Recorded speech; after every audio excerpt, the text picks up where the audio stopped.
Hello everyone, Minute Plus Meditation here. It is Tuesday, January the 21st, and it's the feast of Saint Agnes. We continue with the Epistle to the Hebrews. Brothers and sisters, God is not unjust. He will not overlook your work and the love that you showed for his sake in serving the saints, as you still do. And we want each one of you to show the same diligence so as to realize the full assurance of hope to the very end, so that you may not become sluggish, but be imitators of those who through faith and patience inherit the promises. Now, I don't know, to be honest, the exact context that the St. Paul is writing to. I know, generally speaking, the Epistle to the Hebrews is written to Hebrews to fortify them, to strengthen them, to almost not reconvince them, but to fortify them in their following of Jesus Christ, because they're being tempted to go back to Judaism by their the surrounding people. They're being tempted to basically apostatize, to go backwards rather than keep going forwards. So if you read the letter with that idea in mind, a lot of it makes sense. This is really to fortify them, and there's such beautiful theology in it that everyone can benefit by this. So he's saying, persevere, keep doing the good works. And we want each one of you to show the same diligence and to realize the full assurance of hope to the very end, so that you may not become sluggish, but be imitators of those who through faith and patience inherit the promise. So keep doing good works. Keep persevering. Don't give up. Don't succumb to being sluggish. That God will... he will not overlook your work and the love that you showed for his sake serving the saints. So, God is faithful. He will bless you for doing these things for others around you. So you and I, of course, should try to apply this, not just read it and say, oh, that's a wonderful thing, but how can I apply this to my own daily life? Otherwise, the scriptures are not doing what they're supposed to do and meant to do and want to do in your life and my life. So remember that. Take a point out of it, even one point, and try to apply that to your life today. Over to the gospel. Continue with Mark chapter 2. The Pharisees said to him, this is actually a follow-up from yesterday.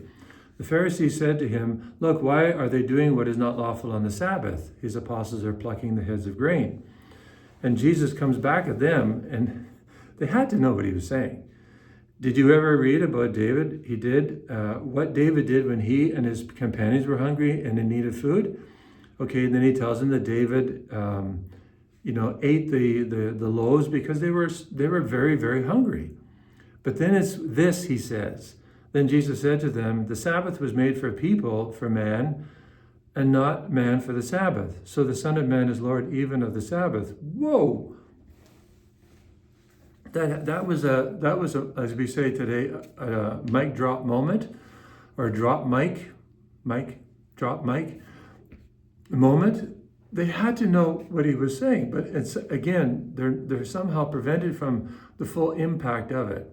Otherwise, they would have arrested him then and there, because he was claiming to be a God again. He's doing this. I'm claiming to be God. I'm telling you who I am, but they don't get it. Because it's not his time, right? The Father is preventing this, but he's revealing it not just to them, but to you, to me, 2,000 plus years later. First of all, the Sabbath is the Sabbath. We're bound by the Sabbath. It's meant, to help us remember we're made for heaven, not just work, work, work, die and dust here in this world. But so there's a distinction here between divine law, which cannot be changed, and what's called positive law, which there can be exemptions from this. So, you have to eat in the Sabbath, right? So if your shelves are bare and you go and get milk and bread and the basic essentials for, you go shopping for food on Sunday, it's not a violation for a Catholic to do this. But if you make your regular shopping on Sunday, there is something wrong with this. It should be done on another day of the week, unless it's absolutely impossible. Well, then you try to go Saturday night or Saturday morning, or another day of the week when you have time off. But try not to do it on Sunday. But if you need essentials, it's not a question. You need essentials, you need essentials.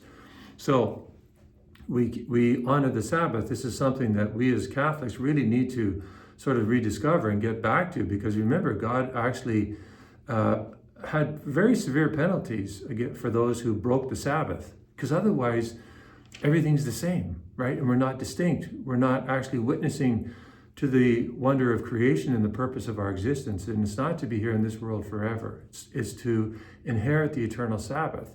So the Sabbath is very, very important. So remember this, keep the Sabbath. God bless you.